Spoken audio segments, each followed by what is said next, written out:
Australia کے ساحل پر خون کی ہولی، تقریب کے دوران فائرنگ سے 12 افراد قتل، تقریب میں بھگدڑ مچ گئی، گولیاں لگنے سے 29 افراد زخمی۔ فائرنگ کا واقعہ سڈنی کے ساحل پر مذہبی تہوار میں پیش آیا، پولیس کی جوابی فائرنگ میں ایک حملہ آور ہلاک، دوسرا گرفتار۔ پولیس کی عوام سے متاثرہ علاقے سے دور رہنے اور محفوظ مقامات پر پناہ لینے کی ہدایت۔ ہلاک حملہ آور کی ایمان ہارون مونس کے نام سے شناخت، تعلق ایران سے تھا، اور گرفتار ملزم کی نوید اکرم کے نام سے شناخت ہوئی۔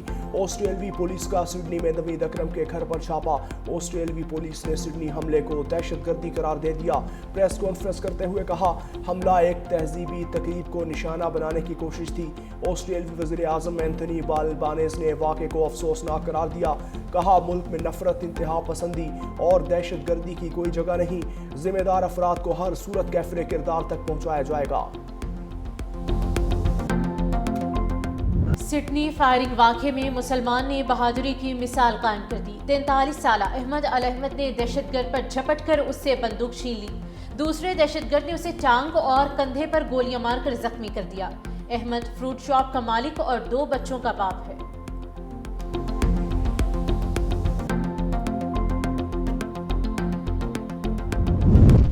صدر آصف علی زرداری کا سڈنی واقعے پر گہرے رنج اور غم کا اظہار، کہا پاکستان دہشت گردی کے درد کو بخوبی سمجھتا ہے، معصوم شہریوں کے خلاف تشدد کی شدید مذمت کرتے ہیں۔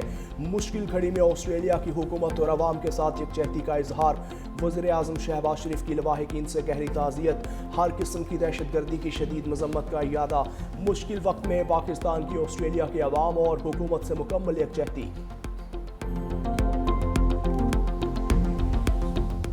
امن دشمن نشانے عبرت بن گئے، سیکیورٹی فورسز کی خیبر پختونخوا میں 2 کامیاب کارروائیاں، 13 خارج ہلاک، ISPR کے مطابق مہمند میں کارروائی، شدید فائرنگ کے تبادلے میں 7 خارج مارے گئے، بنو میں انٹیلیجنس بیسڈ آپریشن، مزید 6 خارجین انجام کو پہنچے، سیکیورٹی فورسز کا علاقے میں کلیئرنس آپریشن، بھارتی سرپرستی میں دہشت گردی کے خاتمے تک آپریشن جاری رکھنے کا عزم۔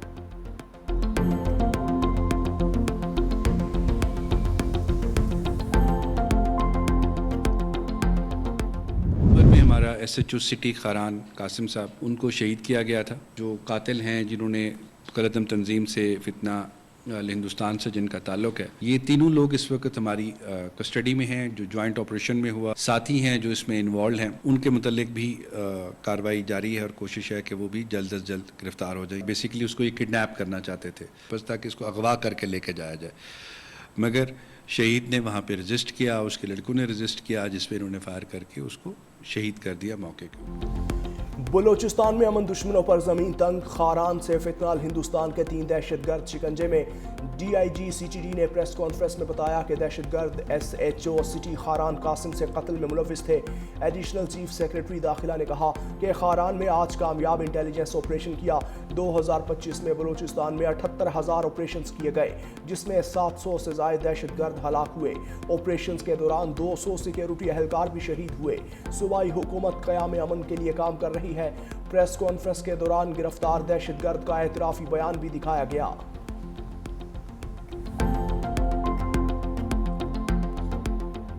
حافظ نعیم الرحمان نے نون لیگ کو نشانے پر رکھ لیا، کہا نواز شریف 70,000 حرام ووٹ لے کر منتخب ہوئے۔ گزشتہ انتخابات میں مسلم لیگ نون نے 17 نشستیں بھی نہیں جیتی۔ ٹیکس نہ دینے والی اشرافیہ کا چالان کون کرے گا؟ خاندانی سیاست نے بلدیاتی نظام کو کمزور کر کے رکھ دیا۔ بلدیاتی نظام لاگو ہونا چاہیے، اب اس سیاست کو بدلنا بہت ضروری ہے۔ ہم اس گلے سڑے نظام کے خلاف پورے ملک میں تحریک چلائیں گے، ناانصافی کے نظام کے خلاف مل کر کھڑا ہونا ہوگا۔ حافظ نعیم کا 21 دسمبر سے موجودہ سیاسی نظام کے خلاف احتجاج کا اعلان۔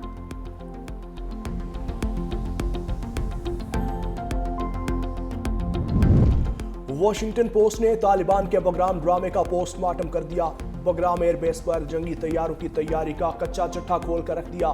امریکی اخبار کی رپورٹ میں بتایا، سیٹلائٹ تصاویر اور دستیاب شواہد سے واضح ہوتا ہے کہ طالبان نے ناکارہ طیاروں اور بختربند گاڑیوں کو محض رنگ روغن کر کے رن وے پر کھڑا کیا۔ سوشل میڈیا پر گمراہ کن پروپیگنڈے کے تحت جنگی مشقیں، طیاروں کی مرمت اور عسکری پریڈز دکھائیں۔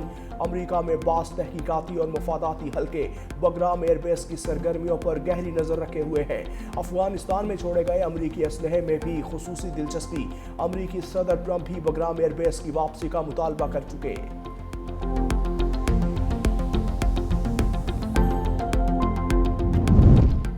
وزیر اعظم کے مشیر رانا ثناءاللہ کے جنرل باجوہ پر سنگین الزامات. کہا ایک بریفنگ میں جنرل باجوہ نے کہا کہ رانا بہت موٹے ہو گئے ہو, جیل میں بہت سمارٹ تھے. فیض حمید سے کہا کہ اس کو دوبارہ سمارٹ بناؤ. میں نے کہا کہ مجھ پر مقدمہ آپ نے ہی بنوایا ہے, اللہ اس دنیا میں ہی اس کا حساب کرے گا. ایسا ہو ہی نہیں سکتا کہ حاضر سروس افسر آرمی چیف کی مرضی کے بغیر جھوٹا مقدمہ بنائے. مزید بولے بانی پی ٹی آئی کے دور میں معاملات فیض حمید اور جنرل باجوہ کی مرضی سے ہی چلتے تھے.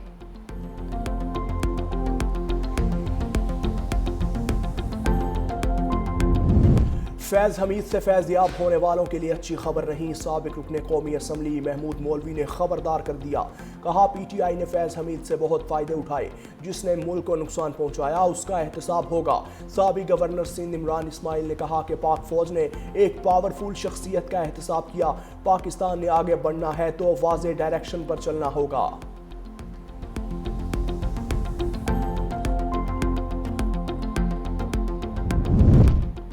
پی ٹی آئی رہنما قاضی انور نے تحریک انصاف سے راہیں جدا کر لی. کہا پارٹی کی موجودہ قیادت نے میری بے عزتی کی ہے. پی ٹی آئی میں مجھے شدید ذہنی اذیت پہنچی ہے. بانی پی ٹی آئی سے ذاتی تعلق برقرار رہے گا. جس منشور پر پی ٹی آئی عمل میں لائی گئی اس پر عمل نہیں کیا جا رہا.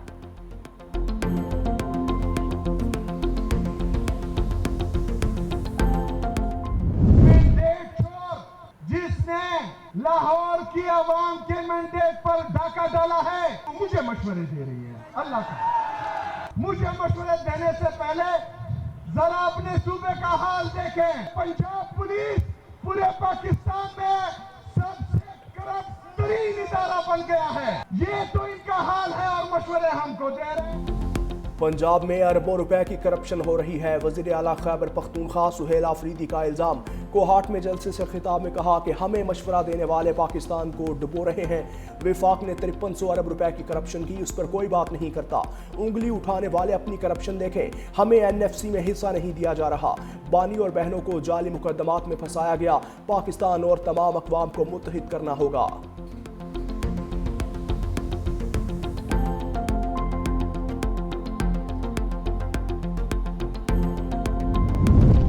شکارپور کے حلقہ پی ایس 9 میں ضمنی انتخابی مارکہ ووٹوں کی گنتی کے بعد ابتدائی نتائج آنے کا سلسلہ جاری. پی پی کے شہباز درانی اور جے یو آئی کے رشد اللہ میں مقابلہ. نشست پیپلز پارٹی کے رکن سندھ اسمبلی آغا سراج درانی کے انتقال پر خالی ہوئی تھی.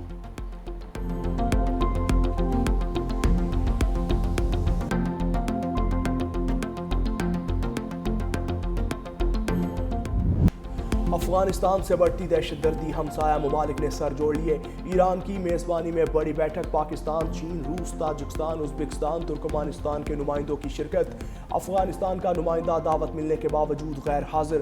پاکستان کی طرف سے خصوصی نمائندہ محمد صادق کی شرکت. ایرانی وزیر خارجہ عباس عراقچی نے کہا افغانستان میں استحکام علاقائی تعاون کے بغیر ممکن نہیں. اس مسئلے کا حل ہمسایہ ممالک ہی پیش کر سکتے ہیں.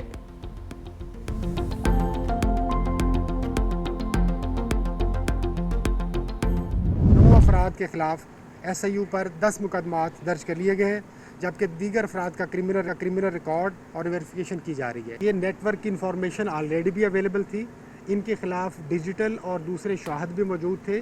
ان کا پریویس کرمنل ریکارڈ بھی ہے اور آلریڈی اس ملزم کے پکڑے جانے سے پہلے بھی یہ 5 کیسز میں مطلوب ہے. تو ملزم کی نشاندہی پہ اور لوگوں کا نام بھی سامنے آئے. کراچی میں قاطری ہاؤس سے گرفتار 9 ملزم جرائم میں ملوث نکلے. 3 شوٹر بھی شامل. ملزمان کے خلاف 10 مقدمات درج. S S P doctor Imran نے کہا کہ پولیس نے چھاپے کے دوران 17 افراد کو گرفتار کیا ہے. چھاپا بھتے کی وارداتوں میں ملوث 3 ملزمان کی گرفتاری کے لیے مارا گیا. کارروائی پہلے سے گرفتار ملزم ریحان الدین کی نشاندہی پر کی. ملزمان کا تعلق انتہائی مطلوب اور خطرناک بھتہ خور گروپ سے ہے. وسیع اللہ لاکھو اور سمت کاٹھواری بیرون ملک چھپے ہیں.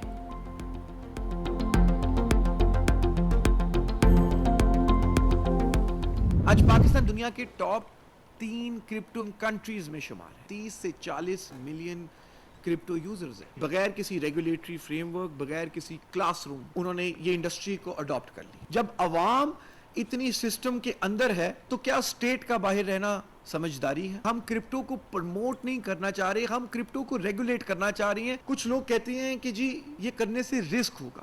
میں کہتا ہوں یہ نہ کرنے سے رسک زیادہ ہے. ہم پیچھے رہ جائیں گے.